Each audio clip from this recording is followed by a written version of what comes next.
Hello friends, welcome to my YouTube channel study hour. आज की इस वीडियो में हम साइंस के चैप्टर 5 यानी सेपरेशन ऑफ सब्सटेंस को पढ़ेंगे। इस चैप्टर में हमें सब्सटेंस के डिफरेंट सेपरेशन के मेथड के बारे में बताया गया है।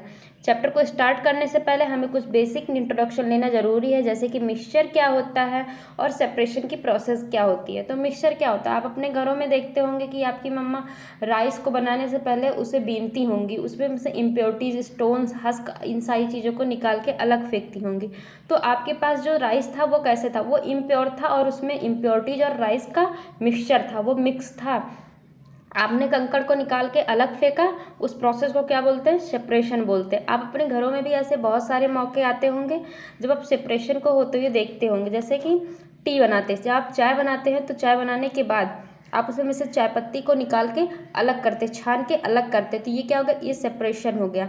आप ग्रेन को उसकी स्टाल यानी डंठल से निकाल के अलग करते हैं पकने के बाद खेतों में, वो भी एक तरह का सेपरेशन है। हम मिल्क से बटर बनाते हैं और मट्ठा, मतलब बटर और मट्ठे को अलग करते हैं, तो जो चर्निंग की प्रोसेस होती है, चर्निंग मतलब किसी भी लिक्विड को पावरफुली गोल गोल एजिटेट करना, तो आप जो चर्निंग की प्रोसेस करते हैं उसके थ्रू भी आप सेपरेशन ही करते हैं। आपने चैप्टर 3 में पढ़ा होगा कि कॉटन फाइबर में से आप सीड्स को निकाल के अलग करते हैं, गिनिंग की प्रोसेस होती है वो, तो वो भी एक तरह का सेपरेशन है। आप अपने घरों में भी दलिया, पोहा, ये सारी चीज़ें खाती होंगे, तो उसमें से जो चिलीज़, जो मिर्ची पड़ी होती होगी, आप उसे निकाल के अलग फेंक देते हो क्योंकि आपको मिर्ची नहीं खानी होती है, तो वो भी एक तरह का क्या हो गया, सेपरेशन हो गया। आई होप आपको सेपरेशन समझ में आ गया होगा। अब यहाँ पे हमें एक चीज़ इमेजिन करने को बोला गया है कि आप इमेजिन कीजिए आपके पास एक ही बास्केट में मैंगो है और एक ही उसी बास्केट में गुआवा है कुछ, तो आपको मैंगो और गुआवा को अलग करना है। तो ये आपके लिए बहुत ही इजी होगा क्योंकि मैंगो और गुआवा दोनों ही साइज में बड़े होते हैं, आप इजीली उन्हें हाथ से निकाल के दूसरे बास्केट में रख सकते हैं। लेकिन यहाँ पे बोला गया आप ज़रा इमेजिन करके बताइए, अगर यही चीज़ें बहुत ही छोटी होती, बहुत ही स्मॉल साइज़ में होती, तो क्या आप उन्हें हाथ से उठा के अलग कर सकते थे। जैसे कि इमेजिन कीजिए आपके पास सॉल्ट का और सैंड का मिक्सचर है और आपको बोल दिया गया कि आप जो सैंड के पार्टिकल्स हैं उनको अपने हाथों से निकाल के, पिक करके निकाल के अलग बर्तन में रख दीजिए। क्या ये पॉसिबल है? बिल्कुल भी नहीं, ये बिल्कुल भी पॉसिबल नहीं है। यहाँ पे हमें एक एक्टिविटी दी हुई है जो टेबल 5.1 है, इसी में हमें करना है कि यहाँ पे हमें एक टेबल में 3 कॉलम दिए हुए हैं। पहले कॉलम में हमें सेपरेशन के प्रोसेस के बारे में बताया गया है, दूसरे कॉलम में हमें सेपरेशन का पर्पज़ यानी सेपरेशन को करने के पीछे हमारा रीज़न क्या था उसके बारे में बताया गया, और जो तीसरे कॉलम में हमें बताया गया है कि हम जो सेपरेटेड कंपोनेंट हमें मिला है उसके साथ उसका मैंने किया क्या, फेंक दिया या खाया। तो ये सारे जो कॉलम्स हैं ये सारे जम्बल्ड हैं, इन्हें हमें जो है मैच करना है। तो पहले में हमें दिया है सेपरेट स्टोन फ्रॉम राइस, यानी राइस में से हम स्टोन निकाल के क्यों फेंकते हैं, क्योंकि उसमें वो इम्प्योरिटीज़ होती हैं, हमारे लिए हार्मफुल होती, इसलिए हम उन्हें फेंकते हैं, टू रिमूव इम्प्योरिटीज़ और हार्मफुल कंपोनेंट्स। और हम उन्हें करते क्या हैं, उन इम्प्योरिटीज़ को निकाल के फेंक देते हैं, तो we throw away the impurities. Second है churning milk to obtain butter. हम मिल्क की चर्निंग क्यों करते हैं, बटर लेने के लिए। और हम उन दोनों क्यों करते हैं, क्योंकि हमें जो दोनों कंपोनेंट्स चाहिए होते हैं वो अलग अलग चाहिए होते हैं, बटर और मट्ठे, तो इसलिए हम उनकी चर्निंग करते हैं। और हम चर्निंग करने के बाद जो सेपरेशन के बाद हमें बटर मिलता है उसका हम करते क्या है, वो दोनों ही हम यूज कर लेते हैं। थर्ड हमारा है सेपरेट टी लीव्स। हम चाय में से चाय की पत्ती क्यों अलग करते हैं, क्योंकि चाय की पत्ती को हमें ज़रूरत नहीं होती, वो हमारे लिए नॉन यूजफुल होता है। और हम उन्हें अलग करने के बाद करते क्या है, we throw away the solid component, उन्हें डस्टबिन में फेंक देते हैं।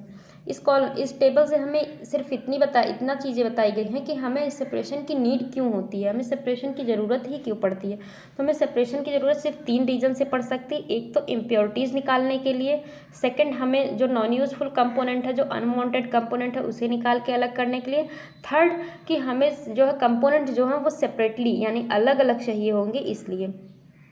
The substance to be separated may be particles of different size or materials. These may be in any 3 states of matter, that is solid, liquid और gas.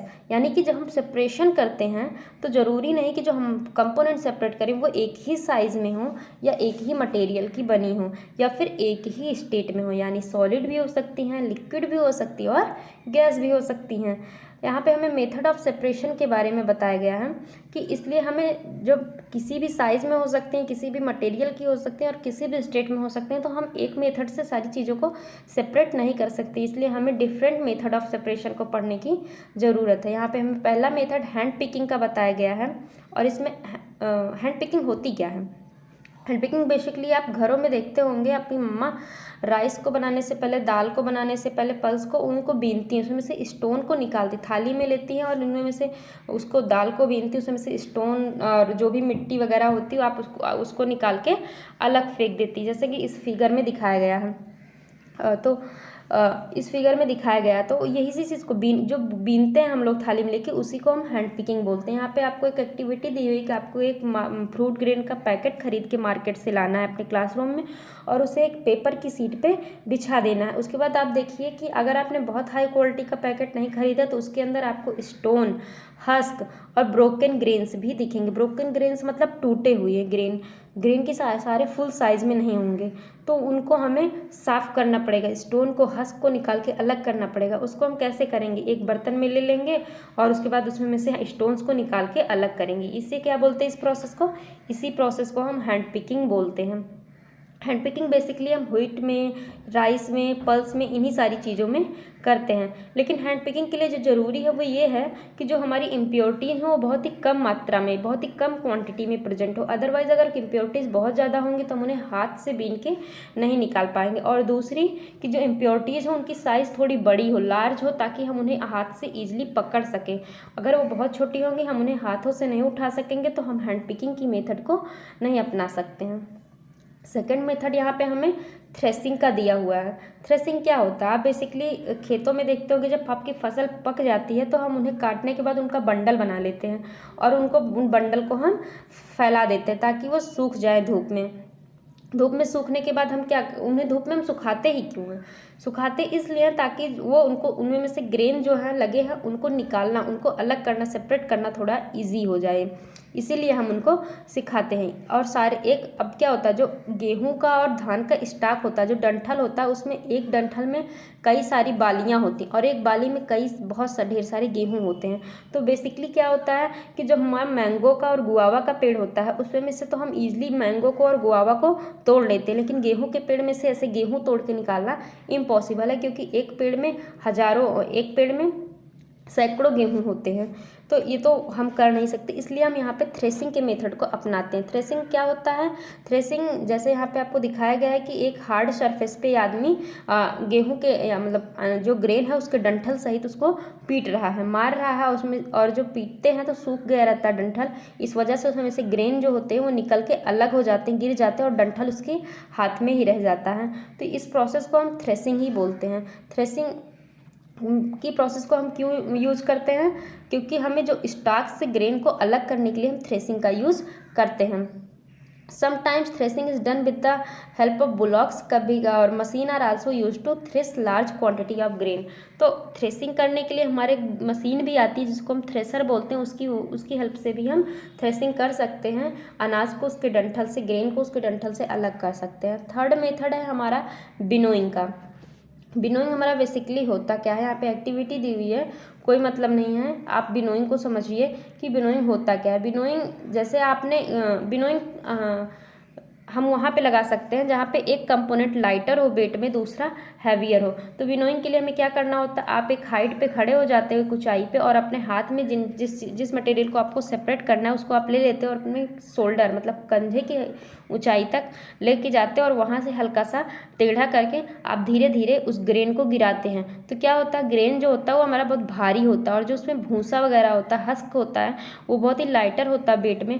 तो जो wind होती है उसकी वजह से हस्क उड़ के दूसरी जगह गिर जाता है और हमारा ग्रेन ही नीचे ही गिर जाता है। तो इसको बेसिकली हमें बिनोइंग की प्रोसेस एयर के प्रेजेंट में ही कर सकते हैं। अब वो एयर आपके चाहे नेचुरली चल रही हो या फिर आप फ़ैन लगा लें। एक फ़ैन आता है इस तरीके से, उसमें ब्लेड्स लगी होती हैं और एक हैंडल लगा होता है जिससे एक आदमी इसको घुमा के चलाता है और दूसरा हाइट पे खड़ा होकर अनाज को गिराता है ताकि जो हस्क हो उसमें में से वो दूर चला जाए उड़ के और ग्रेन हमारा नीचे गिर जाए। तो इस प्रोसेस को हम बिनोइंग बोलते हैं। विनोइंग की प्रोसेस को नॉर्मली हमारे फार्मर्स ही यूज करते हैं, उसमें से जो हस्क पार्टिकल्स होते हैं उनको निकालने के लिए विनोइंग के प्रोसेस का यूज़ करते हैं। थर्ड मेथड हमें यहाँ पे सीविंग का दिया हुआ है। हाँ, और जो वो हस्क निकलता है ना अनाज में से, उस हस्क का हम यूज क्या होता है, उस हस्क का यूज हम फॉडर की तरह कर सकते हैं। गाय और भैंस जो भूसा खाती ना, वो उसमें इस्तेमाल कर सकते हैं। थर्ड मेथड है हमारा सीविंग का। सीविंग क्या होता है, आप अपने घरों में देखते होंगे, आपको आटे की कोई डिश बनानी होती होगी या रोटी पूरी बनानी होती होगी, तो आप क्या करते हैं, फ्लोर को बनाने से पहले, आटा गूंथने से पहले आप उसको अच्छी तरह से साफ़ करते होंगे छलनी की मदद से। तो वही क्या हुई, वही प्रोसेस को हम सीविंग बोलते हैं। सीविंग की जो मेन प्रोसेस होता है, उसमें होता क्या है कि जो फ्लोर के पार्टिकल्स होते हैं वो बहुत ही ज़्यादा फाइन होते हैं, बहुत ही ज़्यादा बारीक होते हैं, तो वो होल्स से इस तरीके से नीचे गिर जाते हैं, और जो इम्प्योरिटीज़ होती हैं, जो स्टोन वगैरह या कुछ भी होता है, वो इस चलनी में रुक जाता है ऊपर ही। इस प्रोसेस का यूज़ हम ज़्यादातर हम जो आटा मिल्स होती है, फ्लोर मिल, उनमें देखेंगे, क्योंकि व्हीट को ग्राइंड करने से पहले उसमें जो हस्क स्टोन होता है उनको इसी तरह से सेपरेट कर लिया जाता है।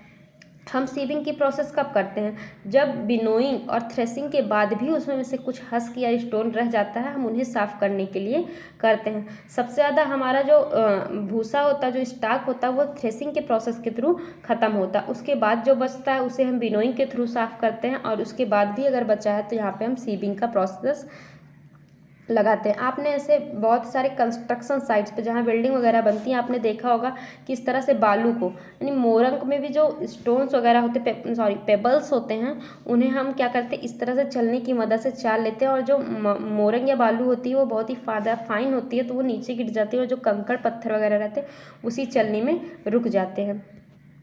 तो ये हो गई हमारी सीविंग की प्रोसेस। यहाँ पे हमें फोर्थ एक्टिविटी में दिया हुआ है कि आप अपने घरों से स्कूल में आटा ले जाइए थोड़ा सा, और उसमें चाक के पाउडर को मिक्स कर दीजिए, चाक का पाउडर बना के। अब आपको इसको सीविंग की प्रोसेस के थ्रू सेपरेट करना है। तो क्या ये पॉसिबल है, आप चलनी से चाल के चाक के पाउडर को और आटे को अलग कर सकते हैं? इम्पॉसिबल है। क्यों इम्पॉसिबल है? क्योंकि जो सीविंग होती ना, वो तभी हम लगा सकते हैं जब दोनों कंपोनेंट की साइज़ डिफरेंट हो, एक बड़ा हो और एक छोटा हो, ताकि एक चलनी के नीचे से गिर जाए और एक चलनी में रह जाए। लेकिन यहाँ पे चॉक का पाउडर और आटा दोनों ही सेम साइज़ के, इसलिए हम यहाँ पे सीविंग नहीं कर सकते। तो इस यहाँ पे हमें कुछ और मेथड बताया गया है, सेडिमेंटेशन, डिकेंटेशन और फिल्ट्रेशन। तो सेडिमेंटेशन और डिकेंटेशन क्या होता है, हम इसके बारे में अब पढ़ेंगे। आप जब घर में देखते हैं कि जो राइस होती, दाल होती है, उसको बहुत ज़्यादा बीनने के बाद, उसमें से कंकड़ निकालने के बाद भी उसमें कुछ गंदगी रहती है, क्योंकि वो जो चावल होते हैं ना, उसमें चिपकी हुई होती है, वो पाउडर्ड फॉर्म में होती है। उसको ना हम हाथ से साफ़ कर सकते, हाथ से बीन के भी नहीं साफ़ कर सकते हैं, ना थ्रेसिंग विनोइंग किसी भी प्रोसेस से साफ़ कर सकते हैं। तो उसके लिए हमें क्या करना पड़ता है, उसके लिए हम सेडिमेंटेशन और डिकेंटेशन की प्रोसेस को यूज़ करते हैं। चलिए देखते हैं सेडिमेंटेशन और डिकेंटेशन क्या होता है।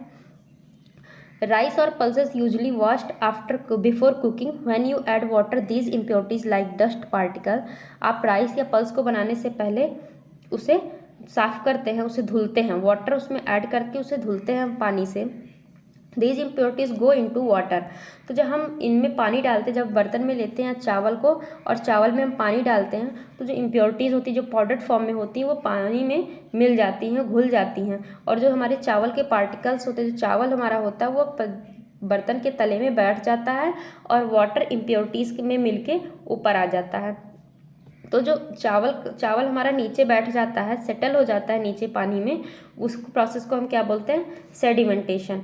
व्हेन द हैवियर कंपोनेंट, यानी हैवियर जो भारी वाला है, यानी चावल हमारा या दाल, वो क्या होता है, सेटल हो जाता है वाटर में, is added it process is called sedimentation. तो इस प्रोसेस को हम सेडिमेंटेशन बोलते हैं। When the water along with dust is removed, जब वाटर अलॉन्ग विद डस्ट, यानी डस्ट से मिला हुआ वाटर जब हम रिमूव कर देते हैं, ऊपर से पानी बहा देते हैं, ड्रेन कर देते हैं, तो उस प्रोसेस को हम क्या बोलते हैं, डिकेंटेशन। इस तरह हम सेडिमेंटेशन और डिकेंटेशन की कंबाइंड प्रोसेस के थ्रू चावल या दाल को साफ करते हैं। अब let us find a few other mixture that are separated through sedimentation, decantation. अब कुछ और मेथड हम पढ़ेंगे, कुछ और मिक्सचर भी पढ़ेंगे जिनको हम सेडिमेंटेशन या डिकेंटेशन की प्रोसेस के थ्रू अलग कर सकते हैं। हम ऐसे दो लिक्विड जो आपस में सॉल्यूबल नहीं है, जो आपस में घुलते नहीं हैं, जैसे ऑयल हो गया और वाटर हो गया, हमने इससे पहले की चैप्टर में पढ़ा था ऑयल और वाटर एक दूसरे में घुलते नहीं हैं, तो हम उनको भी सेडिमेंटेशन और डिकेंटेशन की प्रोसेस के थ्रू अलग कर सकते हैं। कैसे? कि जब आप एक गिलास में वाटर लेते हैं और उसमें ऑयल भी डाल देते हैं, तो जो वाटर होता है वो नीचे लेयर में होता है और जो हमारा ऑयल होता है वो ऊपर पैचेस में गोल गोल सा आ जाता है। तो ऊपर की लेयर में ऑयल आ जाता है, नीचे की लेयर में हमारा वाटर होता है। तो हम उस वो वाटर क्या है, सेडिमेंटेशन की प्रोसेस के थ्रू सेटल हो गया है नीचे, और डिकेंटेशन की प्रोसेस के थ्रू हम उस ऊपर वाली ऑयल वाली लेयर को निकाल के हम दूसरे बर्तन में रख सकते हैं। तो सेडिमेंटेशन और डिकेंटेशन की प्रोसेस के थ्रू हम ऑयल और वाटर के मिक्सचर को भी अलग कर सकते हैं। Let us again consider a mixture of solid and liquid after preparing T. आप अब यहाँ पे हमने लिक्विड का मिक्सचर देख लिया, तो अब हमें यहाँ पे बोला गया है कि चलिए एक सॉलिड और लिक्विड का मिक्सचर देखते हैं, मतलब मिक्सचर में एक सॉलिड हो और एक लिक्विड हो। तो यहाँ पे हमें बताया गया कि टी, जब हम चाय बनाते हैं तो चाय क्या होती है, लिक्विड होती है, और जो उसमें टी लीव्स होते हैं वो सॉलिड होते हैं। तो हम उन्हें भी सेडिमेंटेशन या डिकेंटेशन की प्रोसेस के थ्रू कैसे अलग कर सकते हैं ये बताया गया।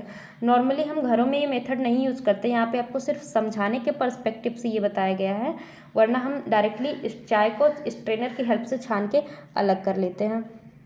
तो हम यहाँ पे सेडिमेंटेशन और डिकेंटेशन के प्रोसेस कैसे लगाते हैं। यहाँ पे बोला गया आप कि आप एक जिस बर्तन में आपने चाय बनाई है, आप चाय बनाने के बाद गैस से उतारने के बाद उसे आप थोड़ी देर के लिए छोड़ दीजिए।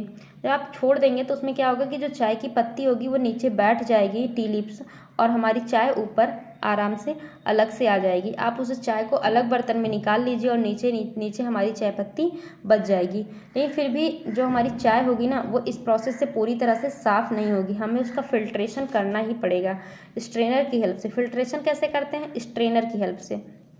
स्ट्रेनर की हेल्प से फिल्ट्रेशन मतलब छानना होता है, तो हम स्ट्रेनर की हेल्प से उसको छान लेते हैं। लेकिन फिर भी यहाँ पे सेडिमेंटेशन और डिकेंटेशन की प्रोसेस लगा के हम टी को काफ़ी हद तक साफ़ कर सकते हैं। इसलिए हमें यहाँ पे सिर्फ समझाने के पर्सपेक्टिव से बताया गया। हम नॉर्मली घरों में फिल्ट्रेशन ही करते हैं स्ट्रेनर की हेल्प से। Which method separating tea leaves from prepared tea is better, decantation और filtration? लो, आपको यहाँ पर पूछा भी गया है कि कौन सा टी मेथड, कौन सा सेपरेशन मेथड आपके लिए टी को अलग करने के लिए, साफ़ करने के लिए ज़्यादा अच्छा है, डिकेंटेशन या फिल्ट्रेशन? ऑब्वियसली फिल्ट्रेशन ही होगा, डिकेंटेशन में हमारी चाय पूरी तरह से साफ़ नहीं होगी।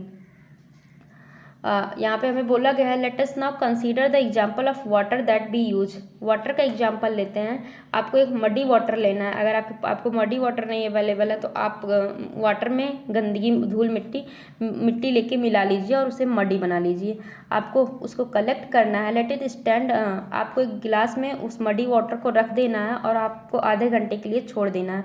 आधे घंटे बाद आपको अपना ऑब्जर्वेशन देखना है कि जो मड होगा, जो गंदगी होगी, जो मिट्टी होगी, वो नीचे गिलास में तले में बैठ गई होंगी और जो ऊपर वाटर होगा वो आ गया होगा। ऊपर water is the water in the second glass still muddy और brown in colour, now filter it.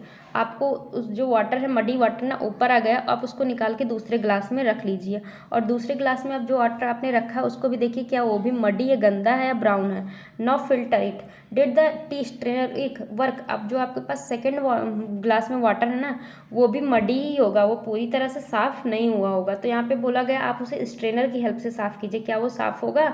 नहीं, क्योंकि स्ट्रेनर में जो होल्स होते हैं ना वो बहुत ही ज़्यादा और उसमें में से जो मड के पार्टिकल्स होंगे, जो मिट्टी के पार्टिकल्स होंगे वो पास हो जाएंगे ईजिली, वो उसमें रुकेंगे नहीं। फिर आपको सेकंड नंबर पे बताया गया कि आप किसी क्लॉथ को लेके उसमें में से ट्राई कीजिए क्या उससे भी साफ़ होंगे। तो उससे भी साफ़ होंगे लेकिन पूरी तरह से साफ़ नहीं होंगे, क्योंकि उसके होल्स में से भी मड पास हो जाएगा जो हमारी मिट्टी होगी। If the water is still muddy, अगर आपके पास जो वाटर है वो अभी भी गंदा है, अभी भी मडी है, तो आप फिल्टर पेपर का यूज़ कीजिए। फिल्टर पेपर हमारा इस तरीके से गोल सा होता है, आप उसको ऐसे सेम हाफ करके आप उसका फनल बना लेते हैं और इस तरह स्टैंड में लगा लेते हैं। उसके बाद उस जो मडी वाटर है आपको इस फिल्टर पेपर से फनल में ऐसे डालना है आपको। फ़िल्टर पेपर से बिल्कुल ही क्लीन वाटर मिलेगा, क्योंकि फ़िल्टर पेपर के जो होल्स होते हैं ना वो बहुत ही ज़्यादा फाइन होते हैं, उसमें में से मिट्टी के पार्टिकल, मड के पार्टिकल साफ़ नहीं होंगे। आपने फ्रूट या वेजिटेबल शॉप पे भी देखा होगा कि जब आप जूस पीते हैं ना तो जो पल्प होता है कि जिस भी चीज़ का, चुकंदर का, अनार का, जिस भी चीज़ का आप जूस लेते होंगे उसके पल्प में जो जूस रखा होता होगा तो दुकान वाला उसे स्ट्रेनर की हेल्प से फ़िल्टर करके देता होगा, उस जूस को अच्छे से निकाल लेता होगा उसके पल्प में से। इसी तरह आप जब पनीर बनाते हैं तो पनीर कैसे बनता है कि जब दूध बॉयल हो रहा हो तो उसमें आप लेमन का 2-3 बूंद जो है जूस डाल दीजिए लेमन का, वो दूध फट जाएगा। आपको एक लिक्विड फाउंड होगा और एक सॉलिड कंपोनेंट फाउंड होगा।